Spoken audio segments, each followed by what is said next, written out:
पश्चिम बंगाल के जिस फाल्ता में 4 दिन बाद चुनाव होने वाले हैं, जहांगीर कैंडिडेट है, वहां टीएमसी नेता जहांगीर को शुभेंदु ने चेतावनी दी है और कहा अगर वो पुष्पा है तो अब मेरी जिम्मेदारी है। वो तथाकथित पुष्पा अब कहीं दिखाई नहीं दे रहा है। पुष्पा को मेरे भरोसे छोड़ दीजिए, मैं खुद उसका मामला देखूंगा। दरअसल फाल्ता में यूपी के आईपीएस अजय पाल शर्मा की ड्यूटी लगी थी। उस दौरान शिकायत के बाद वो जहांगीर के घर और दफ्तर जांच करने पहुंचे। इस पर टीएमसी उम्मीदवार जहांगीर खान भड़क गए और कहा था ये यूपी नहीं है, यहां यूपी का कल्चर नहीं बंगाल का कल्चर चलेगा। अगर आप सिंघम हैं तो मैं भी पुष्पा हूं, झुकूंगा नहीं। यहां मतदान में गड़बड़ी और डराने धमकाने की शिकायत मिली थी। इसके बाद फाल्ता में 21 मई को अब फिर से चुनाव होने और चुनाव से पहले ही बीजेपी टीएमसी के बीच बयानबाजी तेज हो गई है। जहांगीर खान को अभिषेक बनर्जी का राइट हैंड माना जाता है। डायमंड हार्बर में अभिषेक की चुनावी रणनीति जहांगीर संभालते रहे। ममता बनर्जी की हार के बाद अब जहांगीर के सामने चुनौती है कि सीएम शुभेंदु अधिकारी ने जहांगीर पर पुष्पा कहकर निशाना साधा है। वो कोई आम राजनीतिक चेहरा नहीं बल्कि घोषित कुख्यात अपराधी है। शुभेंदु ने जहांगीर के लिए कहा उनका पूरा हिसाब होगा। पहले के अपराधों के लिए भी एफआईआर के आदेश दिए हैं। फाल्ता में बहुत से लोग ऐसे हैं जो 10 साल से वोट नहीं डाल पाए, ये शुभेंदु ने कहा। उन्होंने कहा मैंने उनसे पूछा कि कितने दिन से वोट नहीं डाला है, क्यों वोट नहीं दिया है, तो उन लोगों ने कहा जब से अभिषेक बनर्जी हैं, अब आप बताइए इसका हिसाब होगा या नहीं। हम लोगों को उनका हक वापस दिलाएंगे और 5 साल पुराने केस भी खोलेंगे। सुनिए जरा सीएम शुभेंदु अधिकारी क्या कह रहे हैं। तथाकथित पुष्पा न की नाम, वो डकैत पुष्पा या जो भी उसका नाम है कहाँ है? पुष्पा को मेरे भरोसे छोड़ दीजिए, मैं उससे निपट लूंगा। उसके खिलाफ दर्ज सभी शिकायतों पर कार्रवाई की जाएगी।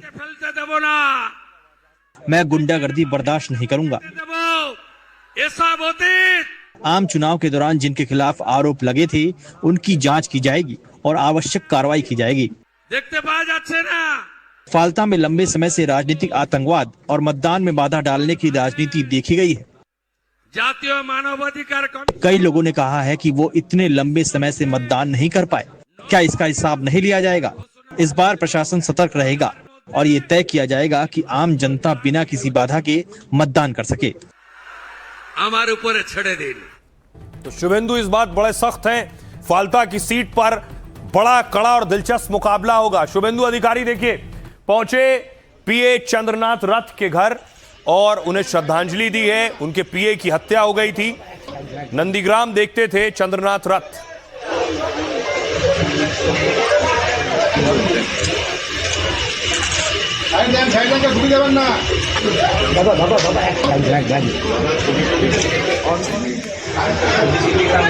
अब आपको हुगली लिए चलता हूं। देखिए जरा वहां टीएमसी का काउंसलर यानी पार्षद गिरफ्तार किया गया है। पार्षद पर आरोप थे, जिन आरोपों के बाद पार्षद की गिरफ्तारी हुई है। ये हुगली की तस्वीरें आप देख रहे हैं।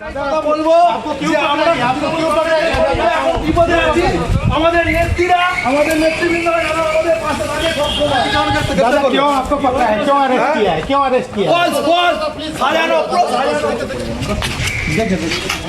पार्षद से सवाल पूछा गया कि क्यों गिरफ्तार किया है, तो पार्षद का कहना है कि झूठा आरोप है। दूसरी तरफ चुनाव के बाद हिंसा हुई, पोस्ट पोल वायलेंस जो हुआ उसमें भी दोनों तरफ के लोगों को नुकसान पहुंचा है। ये तस्वीरें आप देख रहे हैं दक्षिण 24 परगना में, जहां तृणमूल कांग्रेस की सांसद पहुंची हैं कार्यकर्ता के घर।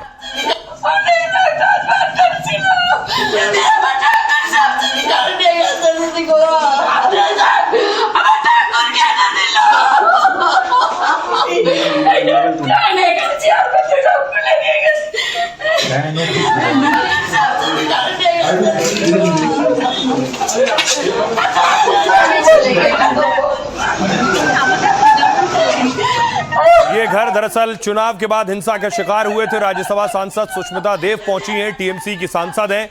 और इसके बाद टीएमसी के एक दफ्तर पर, ये तस्वीर देख रहे हैं, ये कटमनी में प्रदर्शन हो रहा है। टीएमसी के लीडर के घर पर यह प्रदर्शन हो रहा है। लोग प्रदर्शन कर रहे हैं, टीएमसी पर कटमनी का आरोप लगता है।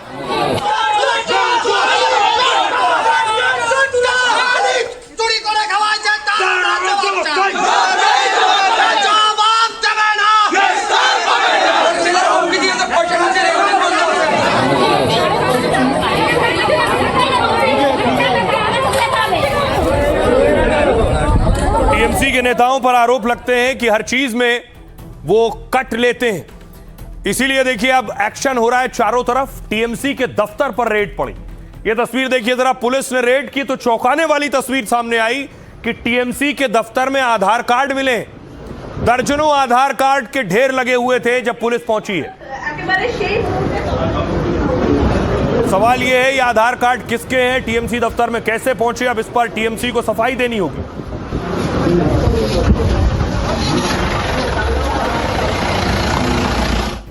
अब देखिए टीएमसी दफ्तर, उस पर रेड, वहां से निकले आधार कार्ड और टीएमसी पर बीजेपी आरोप लगाती रही फर्जी वोटों का भी। बंगाल में ममता बनर्जी के एक बड़े दफ्तर पर छापेमारी हुई। कोलकाता के सॉल्ट लेक में पुलिस ने टीएमसी दफ्तर पर रेड की। टीएमसी दफ्तर का ताला खोला गया तो 100 से ज्यादा आधार कार्ड मिले, सैकड़ों राशन कार्ड और सरकारी जमीन के सौदे से जुड़े कागजात मिले। आरोप यह है कि टीएमसी दफ्तर से मिले आधार कार्ड इलाके के लोगों के ही हैं। आधार बनवाते वक्त ऐसे पते लिखवाए जाते कि कार्ड टीएमसी ऑफिस ही आए। लोग अपना आधार कार्ड मांगते तो कहा जाता अभी कार्ड बनकर नहीं आया है। तो क्या लोगों के आधार कार्ड का फर्जी तरीके से इस्तेमाल होता था? सवाल यह है। कहीं यहां के लोगों के आधार कार्ड घुसपैठियों को तो नहीं दिए जाते थे? आरोप ये लग रहे हैं, क्योंकि बंगाल में फर्जी आधार कार्ड और घुसपैठ एक बड़ा मुद्दा है। जिस सॉल्ट लेक में टीएमसी दफ्तर में सैकड़ों आधार कार्ड मिले, वो कभी टीएमसी के गढ़ रहे विधाननगर इलाके में आता है। यहां इस बार बीजेपी ने ममता के करीबी सुजीत बोस को हराया है और सुजीत बोस की भ्रष्टाचार के मामले में हाल ही में गिरफ्तारी हुई। शुभेंदु सरकार में गिरफ्तार होने वाले वो ममता के पहले पूर्व मंत्री हैं। अब उनके इलाके में आधार कार्ड मिलने से टीएमसी निशाने पर है। सुनिए जरा क्या कुछ कह रहे हैं बीजेपी के नेता। अभी जब हमने खोला तो देखा कि 100 से ज्यादा आधार कार्ड। फिर बहुत लोग यहाँ पे आए, वो लोग बोल रहे हैं कि हमारा आई कार्ड मतलब जो वोटर कार्ड वो भी इन लोगों के पास है, लेकिन वो हम लोगों को मिला नहीं। अगर 4 तारीख को हम लोग के पार्टी ऑफिस को अगर ना बंद करते, ताला अगर हम ना लगाते तो मतलब ये लोग वो लोग लेके चले जाते। ममता बनर्जी को भी भारत के आईन के ऊपर नहीं है, आप भारतीय न्याय संहिता के ऊपर नहीं है। आप 15 साल भारतीय न्याय संहिता आप लागू करने नहीं दिए हैं, बहुत दोष किए हैं। ये शास्ति होगा, आपका भी खाता खुलेगा, अभिषेक बनर्जी भी खाता खुलेगा और बड़ा बड़ा जो टीएमसी का नेता है सबका खाता खुलेगा। आप लोग अगर समझते थे आप लोग को कोई नहीं हटा पाएगा और लोगों को, पब्लिक को चोरी करके प्रताड़ना करेंगे, ऐसा नहीं होगा, सबका खाता खुलेगा। तो टीएमसी के दफ्तर पर रेड हुई। अब क्या शुभेंदु की नजर अभिषेक बनर्जी पर है, ममता बनर्जी के भतीजे पर? क्योंकि ममता बनर्जी के बाद अगर सबसे ताकतवर नेता टीएमसी में कोई है तो शुभेंदु अधिकारी है। अभिषेक बनर्जी है तो अभिषेक बनर्जी पर शुभेंदु अधिकारी ने पहली बार हमला किया है।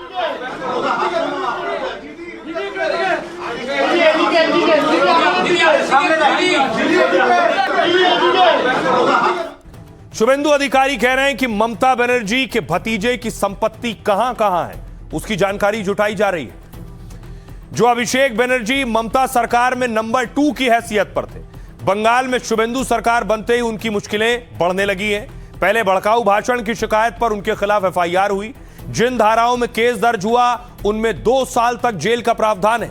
और अब शुभेंदु ने भी अभिषेक बनर्जी पर कड़ा एक्शन लेने का ऐलान किया है। शुभेंदु एक चुनावी रैली में अभिषेक बनर्जी की संपत्ति पर सवाल खड़े कर रहे थे। कहा कोलकाता नगर निगम से उनसे जुड़ी कंपनी की संपत्तियों की फाइल मंगवाई है और उनके पास भतीजा बाबू की 24 संपत्तियों की पूरी लिस्ट मौजूद है। जल्द ही इस मामले की जांच होगी और दोषी पाए जाने पर कड़ा एक्शन भी होगा। डायमंड हार्बर सीट से सांसद अभिषेक बनर्जी की संपत्ति 5 साल में 3 गुना बढ़ी। चुनावी हलफनामे के मुताबिक अभिषेक के पास 2 करोड़ 32 लाख रुपए की संपत्ति है। उनके पास करीब 8 लाख रुपए कैश और 85 लाख रुपए बैंक में जमा है। ममता सरकार के पूर्व मंत्री भी अभिषेक की मुसीबत बढ़ा रहे हैं। 3 बार विधायक रहे गियासुद्दीन मोल्ला ने शिकायत दर्ज कराई है। कहा टीएमसी के कुछ नेता और पुलिस कार्यकर्ताओं को प्रताड़ित करते थे और यह सब पार्टी में अभिषेक बनर्जी के निर्देश पर होता था। अपनी ही पार्टी से प्रताड़ित किए जाने के डर से मैं चुप था। डर था कि टीएमसी के कार्यकर्ता मुझ पर कहीं हमला न कर दें। अब नए सीएम शुभेंदु के नेतृत्व और प्रशासन पर भरोसा है, इसलिए अब मैं पुलिस में शिकायत दर्ज करा रहा हूं। ये गियासुद्दीन देख रहे हैं जो आप, उन्होंने ये आरोप लगाए हैं। सुनिए जरा शुभेंदु अधिकारी क्या कह रहे हैं। माननीय भाईपो बाबू आदरणीय भाईपो बाबू यानी भतीजे बाबू, निष्ठान कोलकाता कॉरपोरेशन থেকে कल मुझे कोलकाता नगर निगम से संपत्तियों की सूची मिली है। आपकी कंपनी लीप्स एंड बाउंड्स के पास कोलकाता में 24 संपत्तियां हैं। আমতলায় প্রাসাদের মতো অফিস, अमताला में एक महल जैसा दफ्तर है। अब हिसाब मांगा जाएगा। দেখান না আমাকে। इलेक्टोरल जो फाइट हुआ भयंकर हुआ, उसमें बयानबाजी भी भयंकर हुआ, ये तो दो राय नहीं है। बहुत सारी बात है जो कानून का आधार पे नहीं हुआ। देखिए, ममता बनर्जी हताश हैं, निराश हैं। वो खुद की अपनी कंस्टिट्यूंसी में चुनाव हार चुकी हैं। पिछली बार भी वो हारी थी, इस बार भी हारी हैं। उनको पार्टी का टूटने का डर सता रहा है। उनके ऊपर विश्वास, उन्हीं के नेताओं की कमी हो रही है। धीरे धीरे लोग उनसे पीछा छुड़ाना चाहते हैं। जिस तरीके का डिक्टेटरशिप वाली राजनीति वो और उनके भतीजे ने मिलकर बंगाल में करी थी, अब उससे लोगों ने आज़ादी, जनता तो आज़ाद हो गई है, अब उनके नेता भी उनसे आज़ाद होना चाहते हैं। अब सोचिए जरा, जिस दिन से शुभेंदु अधिकारी ने शपथ ली है उस दिन से शुभेंदु अधिकारी पूरी तरह से फुल फॉर्म में, रोज एक्शन, रोज कार्रवाई, रोज मीटिंग। यह तस्वीर देखिए, हावड़ा की तस्वीर मैं आपको दिखा रहा हूं। हावड़ा में पुलिस पहुंची, हावड़ा में भी बुलडोजर एक्शन होना था।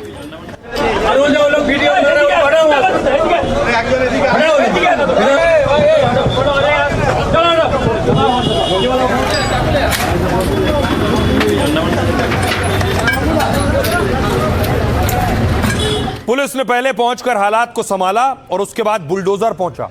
जितना भी अवैध अतिक्रमण है स्टेशन के आसपास वो सब खाली कराया गया। लोगों ने घेर रखा था, आने जाने वालों को दिक्कत हो रही थी, ट्रैफिक की समस्या हो रही थी, लोग आम आदमी निकल नहीं पाते थे, तब ये कार्रवाई हुई।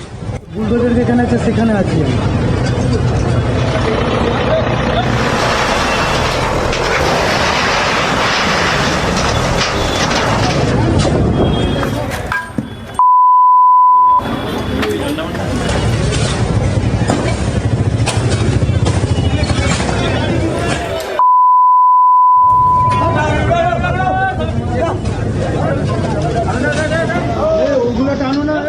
तो एक तरफ कोशिश ये है कि बंगाल की सड़कों को चौड़ा किया जाए, दूसरी तरफ बॉर्डर पर भी नजर है कि क्या एक्शन बॉर्डर पर लेना है। ये देख रहे हैं शुभेंदु के मंत्री अशोक कीर्तनिया जो बॉर्डर पर पहुंचे।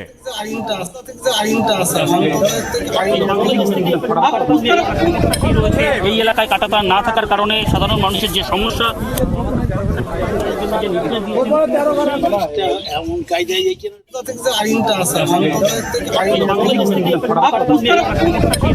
এই এলাকায় কাঁটাতার না থাকার কারণে সাধারণ মানুষের যে সমস্যা।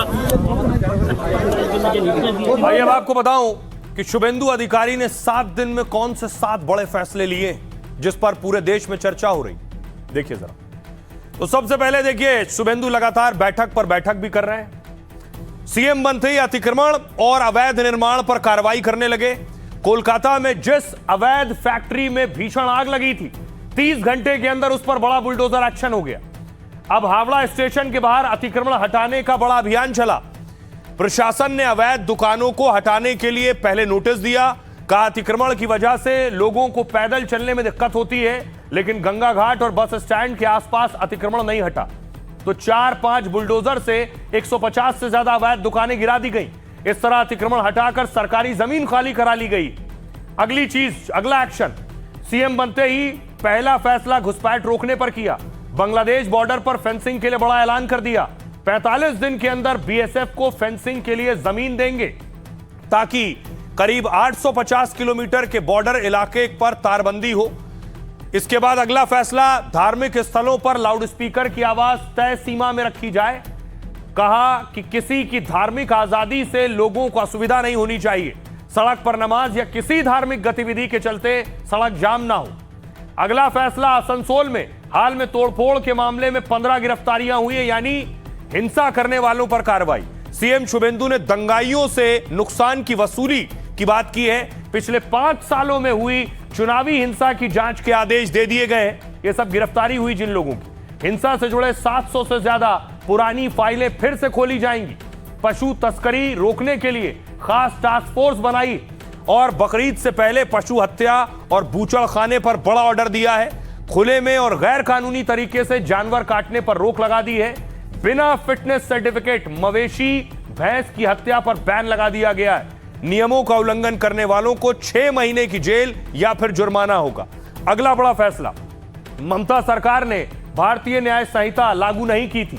सीएम बनते ही शुभेंदु ने बीएनएस को बंगाल में लागू कर दिया है और साथ ही आईपीएस और आईएएस को केंद्रीय ट्रेनिंग की भी मंजूरी दे दी है। आखिरी फैसला और बहुत बड़ा फैसला जो बंगाल में उन लोगों के लिए जरूरी है जो स्वास्थ्य सेवाओं से अब तक जूझ रहे थे।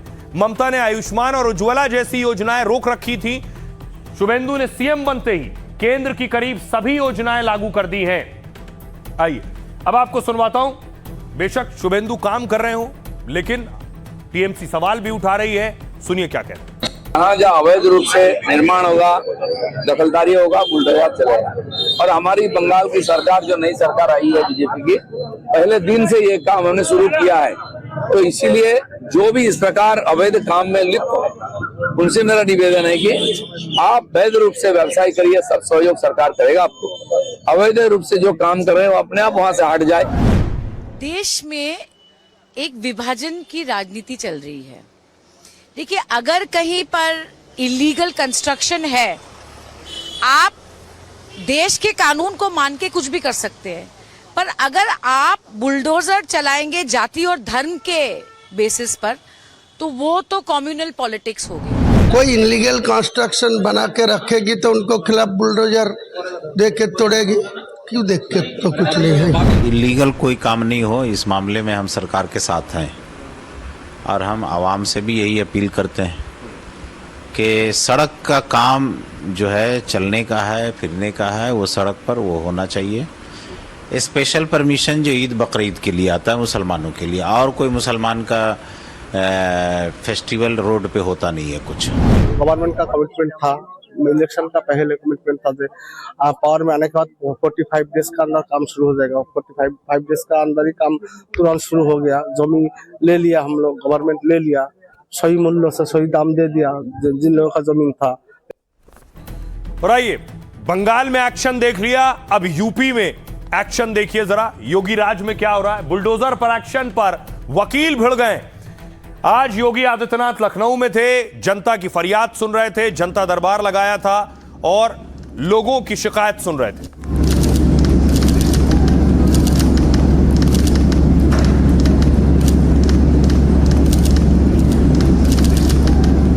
लेकिन उसी लखनऊ से एक और तस्वीर सामने आई कि आज बुलडोजर पहुंचा था वकीलों के अवैध चैम्बर को गिराने के लिए।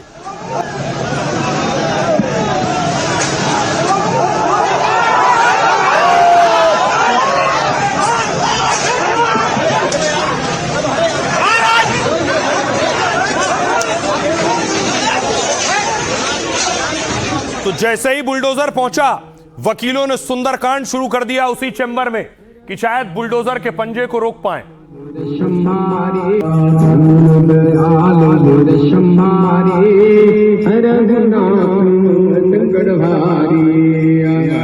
राम संबा सुनामा सकल सुमंगल मूर्तिया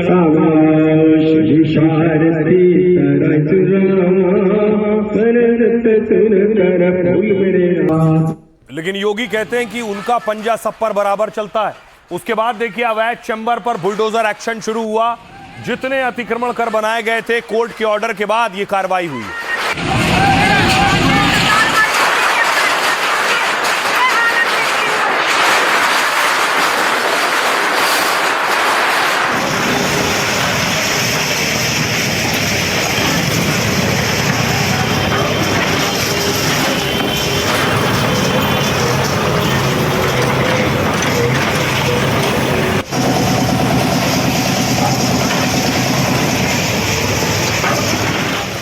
पुलिस के लिए इतना आसान नहीं था बुलडोजर चला लेना। पुलिस और वकील आमने सामने आ गए, लाठियां भी चली और पत्थर भी चले।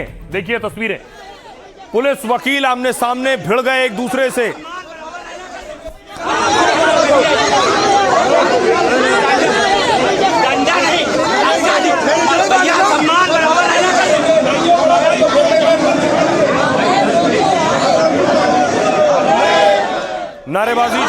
टेंशन बढ़ गई थी। और देखिए एक वकील ने क्या किया, फंदा लगा लिया। चैम्बर में फांसी का फंदा लगाने जा रहा था, चादर का फंदा बना लिया।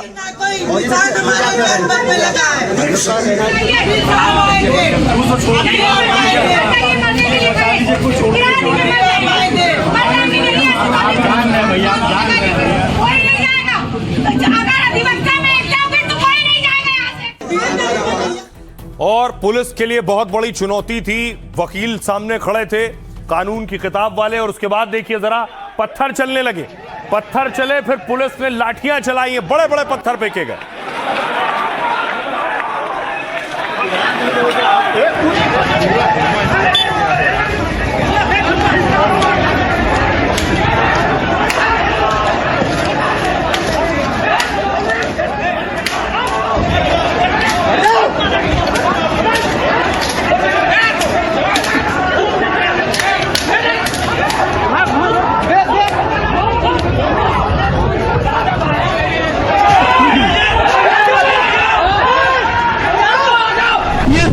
मैं ठाकुर हूँ, योगी का खानदानी हूँ, परिवार का हूँ, फिर भी ये जिंदगी भर भाजपा को वोट दिया। आज से हम लोग दाद दादे से, आज से आरएसएस के रहे, अब वोट बीजेपी को नहीं। बीजेपी सरकार में सपा में हम परेशान किए गए। कार्रवाई न मुझे नोटिस दी गई, न हमारे चैम्बर को चिन्हित किया गया। वकीलों में गुस्सा है। वकील 3 दिन की हड़ताल पर चले गए। लेकिन अब आपको बताऊं ये एक्शन हुआ क्यों, किसके कहने पर, किसके ऑर्डर पर हुआ। देखिए जरा, लखनऊ में वकीलों के अवैध चैम्बर को लेकर यह हंगामा हुआ। अवैध चैम्बर को तोड़ने के लिए नगर निगम की पुलिस पहुंची, नगर निगम की टीम और पुलिस पहुंची, और इसी दौरान कई वकील बुलडोजर के सामने खड़े हो गए। लाइन से बुलडोजर लगे हुए थे। वकीलों ने अवैध चैम्बर पर बुलडोजर एक्शन का विरोध किया। हाईकोर्ट ने जिला कोर्ट के बाहर अतिक्रमण का आदेश दिया था। वकीलों के 240 अवैध चैम्बर तोड़ने को कहा गया था। नगर निगम ने 240 अवैध निर्माण चिन्हित किए थे। इनमें ज्यादातर वकीलों के चैम्बर और दुकानें। 10 बुलडोजर और 300 पुलिस वालों की टीम के साथ पहुंचे। इस दौरान करीब 90 चैम्बर तोड़ दिए गए। नगर निगम की टीम ने अवैध चैम्बर पर लाल रंग का निशान लगाया था। साथ ही नोटिस जारी कर अवैध अतिक्रमण हटाने को भी कहा था। लेकिन पुलिस के मौके पर पहुंचते ही हंगामा शुरू हो गया। 2020 में भी यहां वकीलों के कुछ चैम्बर तोड़े गए थे। 2026 में कोर्ट परिसर के बाहर अवैध कब्जों को लेकर शिकायतें आई थीं। 12 मई को नगर निगम की टीम ने लाल रंग का निशान लगाया और 16 मई तक अतिक्रमण हटाने के निर्देश दिए थे। और उसके बाद अब एक्शन हुआ है। सुनिए, हमारे सहयोगी अजय दुबे उस वक्त ग्राउंड जीरो पर थे, उनकी रिपोर्ट देखिए और वकील क्या कह रहे हैं। इस तरीके की सुरक्षा इंतजाम है, उन्हें भी देखिए, समझिए कि कितनी चुनौती इस कार्रवाई के बीच में है। यहाँ पर जो एक आप देखेंगे एक अवैध निर्माण जो दिखाई दे रहा था उसे तोड़ते हुए, जो वॉल थी उसे तोड़ते हुए यहाँ पर जेसीबी दिखाई दे रही है। लोहे का बनाया हुआ एक चैम्बर है जिसे आप देखिए किस तरीके से निस्तनाबूद करता हुआ यहाँ पर दिखाई दे रहा है बुलडोजर। वक्ताओं का 72 चैम्बर तोड़ने का आदेश हुआ था, उस 72 में से 250 चैम्बर तोड़े गए हैं। माननीय उच्च न्यायालय से मेरा प्रश्न है कि क्या ये सही है? अवैध अतिक्रमण है वो प्रशासन को दिखाई नहीं देता है। चौकियां सब अवैध बनी हुई, सिर्फ अधिवक्ताओं के चैम्बर अवैध दिखाई देते हैं। वकीलों का चैम्बर तोड़ा गया है तो प्रत्येक अधिवक्ता को चैम्बर देने की भी जिम्मेदारी ले। ये सब गलत हो रहा है, सब गलत हो रहा है। कुछ लोगों की मिली भगत से सब हो रहा है। हमारे अधिवक्ताओं के पास में बैठने की जगह थी वो समाप्त की जा रही है। हमें बैठने की जगह दीजिए, चैम्बर तो हम अपने आप तोड़ देंगे। हम नाले में बैठ रहे हैं, उसकी बदबू आ रही है, क्या मुझे अच्छा लगता है? कार्रवाई को जो है हम कार्रवाई को आर्बिट्रेरी माना माने, क्योंकि जब तक वैकल्पिक व्यवस्था न दिया जाता तब तक इनके ऊपर कोई कार्रवाई नहीं होना चाहिए। बात लीगलिटी और इलीगलिटी की हो तो जो चैम्बर अंदर भी है विदाउट अलॉटमेंट वो भी इलीगल है ना। और हम लोग का ये राइट टू प्रोफेशन है जो हम लोग कर रहे हैं इन्वॉल्व। चैम्बर के अधिवक्ताओं के चैम्बर की व्यवस्था पहले करनी चाहिए, उसके बाद अगर हाईकोर्ट का ऑर्डर था तो नोटिस देना चाहिए।